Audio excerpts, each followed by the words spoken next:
countdown is going. 4, 3, 2, 1. And we're live. Hi, everyone. Hi, Annalie. Welcome to the show. Thank you. Great to have you here. So, Annalie, just quick introduction. You're Annalie Blundell. You're an author, a speaker, and you are the winner. This is a big deal. You're the winner of the Global Stevie Award. This is the Gold Award for Women in Entrepreneurship. Is that right? It's for Female Entrepreneur of the Year 2021. Yay! Yes, Female Entrepreneur of the Year 2021. And this is a big deal. It's an award held in 70 different countries. 12,000 people, is it? Yeah, they had something like 12,000 entries across these awards. You know, they're globally based, so 70 odd different countries. I mean, it's really quite a big deal. I didn't know how big a deal it was. It's a big amazing deal. Congratulations. I'm so you. honored to have you on the show, Annalie. Thank you. Great. So Annalie is an expert on soft skills, leadership, and basically you call yourself what's that, the title on your LinkedIn? It's an interesting one. The Professional People Whisperer. People Whisperer. That's right. People Whisperer. What does it mean, People Whisperer?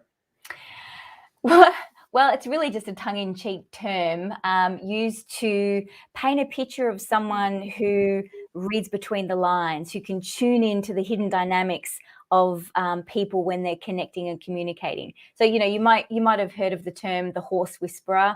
So this is someone who understands the horse at a deep level, even though the horse and the person can't communicate with words. They know what's going on.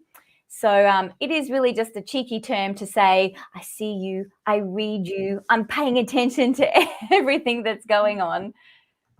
Great. Love it. So now today we're going to talk about essential communication skills for technology professionals. So tell me, what do you think? Why is it that it's such an important skill for tech professionals to be good at communicating?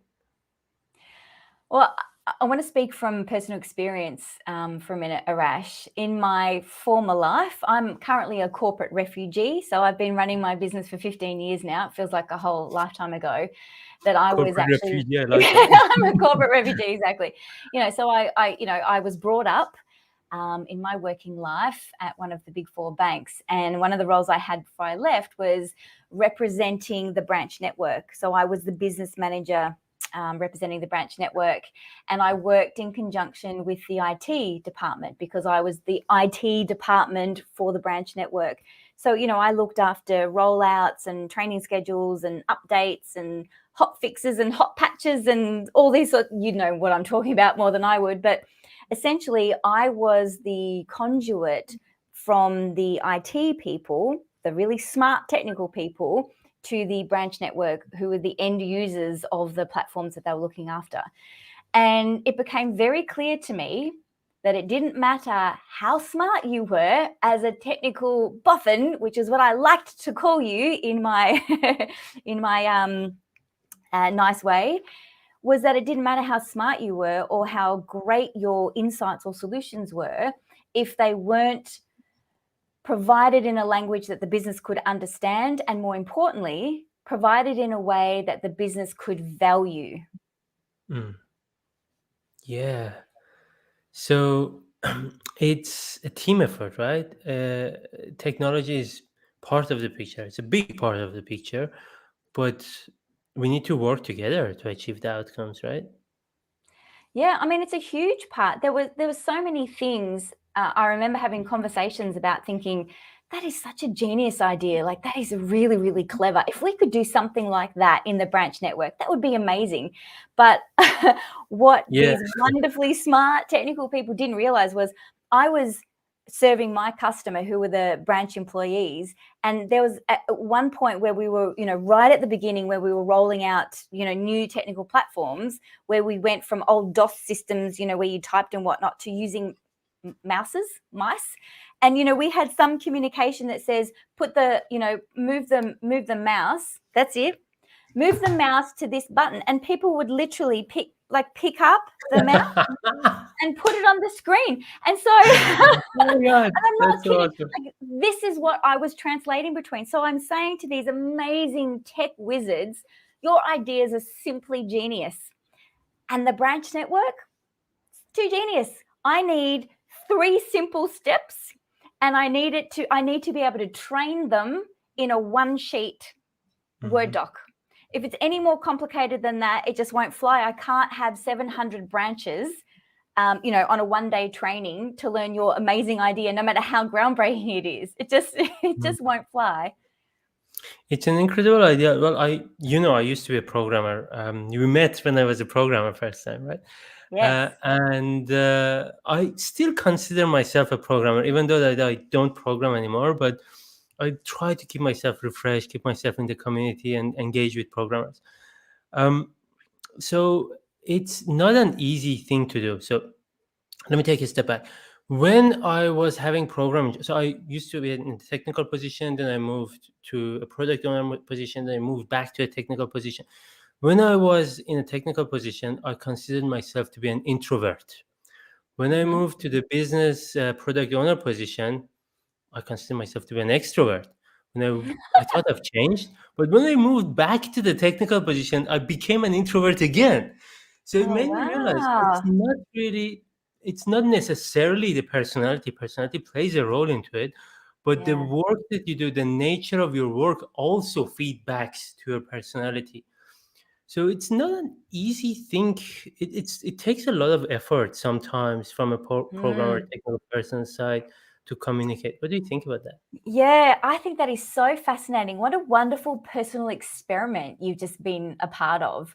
And that, for me, really speaks to the importance of context. And I place Mhm. a lot of stake in the importance of context, in shaping communication, in being able to decode communication. Context has a huge part to play in that. But if we think about it for a minute, if you were more like an introvert when you were programming, that makes complete sense to me, because your brain is doing something different, right? Your brain, essentially, there's 2 major default systems. One is the analytical system, and one is the relational system. So task Mhm. focus, relationship focus. When we are in one side of the brain, we lose access to the other side of the brain. It's like we can't multitask, right? Doing one task or a people task. So if you spend all your time doing programming work, you're deeply in the analytical side, the thinking side, and so that's where your energy and your I guess habits go. Okay. Yeah, because and that's what you're strengthening, you're building muscles there. And I hear this a lot from people saying, I'm not a natural communicator, I'm an introvert, I'm just a technical person, I'm already behind the game. And I say, good communication skills are like a muscle. All you've been doing is spending too much of your time building technical skills in the task side of your brain. You've got one really strong bicep and one super Mhm. flabby one. That's all. So all we have to do is go, all right, let's shift the focus. And this is what you did. Let's shift the focus now to the relational side. Let's get the social brain firing up. And it fires up when we're in connection with other human beings. Right? We're relating to other human beings, and it requires a different way of being. It requires a different set of skills. We're using different parts of our brain. So it sounds to me like you might be what we call an ambivert, Arash, an ambivert. Ambivert. Mhm. So someone who is, both an introvert and an extrovert, and you can sort of have a foot in both camps when you Mhm. need to. There's always a spectrum, right? It's not Yeah, binary thing. Everyone is somewhere in between. I know. I think I consider myself probably my nature is more towards an extrovert than an introvert. Mhm. I kind of like to boast about my achievements and how I'm so awesome and things like that. But yeah, years and years of programming probably made that left bicep bigger. I love that analogy. I love that. So there always needs to be a balance. You can't focus on one side of your body only and forget about the other side, right? Um, Yeah. so what can people do if, say, I'm a programmer and I don't need to, like, haven't being required in my job to focus a lot on my other side of the brain and build that muscle? What are some techniques I can use to improve that? Well, if being valued for your technical skills, and if moving up in the organization is important to you, at some point you will need to spend more time strengthening that other bicep, because what we know is the further up you go in your career, the less it becomes about your technical skills and the more it becomes about your leadership skills, your communication skills, your influence skills. So if that is on your radar, and it's not for everybody, but if it is on your radar, then I would say yesterday is a good time to start focusing on these skills.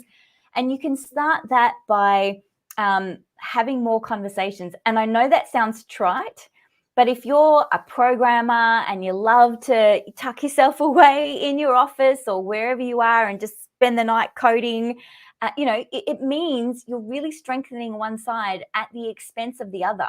The social brain requires social interaction. Ta-da! So go outside, speak to the neighbors, practice small talk. This is something that I've seen really drop off, the ability to have small talk. I watch it happening in meetings before the pandemic. People would get together in a meeting room. Maybe they don't know each other yet, or they don't have deep connections yet. And instead of having that first 5 minutes before the meeting starts in small talk, people just get their phones out and they're like, oh, I'll just kill time on my phone because it's too awkward and That's I'll so have to sad. engage. Yeah. Yeah, small talk is so awesome. And I say to people, small talk equals big business. If you want Yeah. to be known by the next level up, it's about deepening relationships. It's about, people think small talk is a waste of time, and if you're not good at it, then it's just awkward because I don't know what to say. But I you can can tell always have. you. Yeah, sorry, Hmm? carry on. Sorry. I No, was just carry going to on. say, I can tell you, small talk, the function of small talk is not to exchange, riveting information. It's just to create a dialogue that deepens a connection. That's really all it is. Absolutely. And if you are into information, you could always have small talk on a topic which is your interest, right? Yes, of Mhm. course. So that reminds me of something. Actually, two things as you're saying these, two things came to my mind.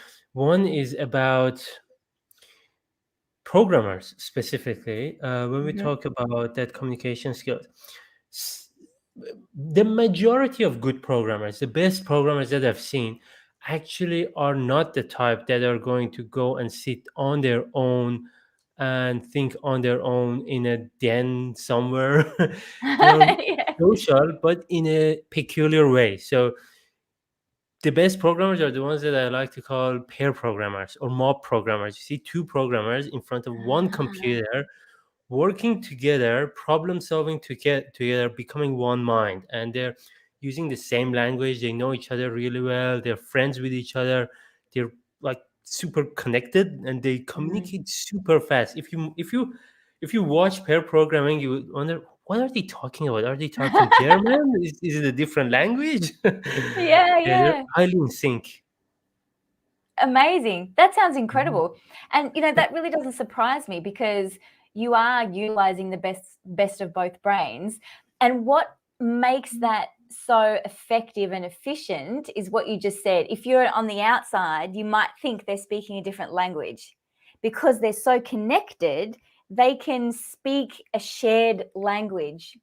So when we talk about effective communication, like we were talking about this before, for me, effective communication is a transference of shared meaning. So Mhm. my example is if I say to you, can you pass me the apple? And you pass me the fruit, and I mean, no, the Apple Mac computer, that's not a shared meaning. I'm using the right language, I'm saying it in the right way, I'm doing all the right things, and yet there's no shared meaning. So Mhm. if I want to be an effective communicator, I want to make sure I'm doing all the work to save you from doing all the interpretation work to make my communication easier. So if you're working with someone who understands your shared language, those people, this often happens with romantic partners, right? Husbands and Mhm. wives and partners where maybe you're in a dinner party and someone says something and one partner looks at the other and goes, and that one eye roll, That's that's 200 like pages. a 20-minute conversation, isn't it? That you just had a 20-minute Exactly. conversation. That's because you have shared meaning. You're on Absolutely. the same page. Yeah. But Absolutely. I love it. the trap for technical people is that they take that shared language, which often is jargon, and they use it in the other world, the business world, the client world, and it doesn't translate in the same way. And that is a huge hurdle for technical people, of all technicians. Yes, absolutely. And I'm absolutely with you on that, because it's not just software technology, all technicians. Yes. I've observed this talking about an agile concept to someone. It doesn't translate. To make it even worse, the other person has formed an opinion about that word, because most of these words are now buzzwords and people hear it Yes. and they have a view on it actually, and they say, yes, I understand you, and I think they understand me, but it's a different message, right? Yeah. And we see it in many professions, accounting, engineering, the legal profession, anywhere where it is a technical profession. I'm good at this. I've got a deep amount of understanding in this. Of course, I've got some technical language that only people in my world know about. But my job as an effective expert is not about what I know. It's about how accessible I can make that knowledge to the people who need it. Exactly. And you're always in service to someone. Yeah. There's an end client at the end of your work somewhere down the line. All of us have an end client or an end user. So the question's got to be, is your knowledge accessible to those people? Absolutely. Absolutely. And going back to what you were saying earlier, that's the other thing I was going to talk about. If you want to move up the business and in your career and things like that, you need to focus on communication. And I was thinking, well, even if you don't want to move up, um, even if you're perfectly happy where you are, this is learning to learning to become bilingual, right? Yes. Is super useful, because not only it makes you achieve more, helps you achieve more, but it helps you be a better person, because now you're training in a different way of talking, which means different way of viewing the world, which means different perspective, which means you become a more balanced person in your career and also in your life. What do you think about that? Wow. I think that's a mic drop moment. Arash, I love that. And I think what's actually happening is you're building empathy. So when you're thinking about what you know and moving outside of your comfort zone, as it were, and are thinking about, what does the person in front of me need? How do they need to hear it? When do they need to hear it? How do I communicate this message? You're building those really critical human skills, which are empathy skills, curiosity skills, connection skills, and that will get you a promotion, hands down. If you're technically brilliant and you add those skills, look out, promotions are coming your way. But as you say, even if that's not what you want, it will certainly make you a better human, more able to connect with other people, and more well-rounded. Absolutely, absolutely, love it. Okay, Natalie, we're almost at 20 minutes. Any final thoughts you want to add to the conversation? I'd like to say that if you don't feel like you're a natural communicator or you're a natural connector, don't give up hope. This is not something that you need to be born brilliant in order to get better at. I have seen many, many, many professionals that I've worked with one-on-one build their communication skills coming from a very strong technical base. an introverted base, not at all socially inclined. I've seen them go on to have great relationships and great presentation skills and communication skills. So if you want to be a better communicator, it is yours. It's up for the taking. All you need to do is make the decision and put in the time and effort. Very well said. Absolutely brilliant. Well, I quite enjoyed our conversation, our catch up. I wish we could do it in person. Maybe we Yeah, should. I bring a agree. video camera next time and we do it in person and do a Love live it. I'll be broadcast. there. Yeah, now that the lockdowns are over. Yeah, it was great chat. And thank you so much for joining. Thanks, Arash. It's my pleasure. Thanks.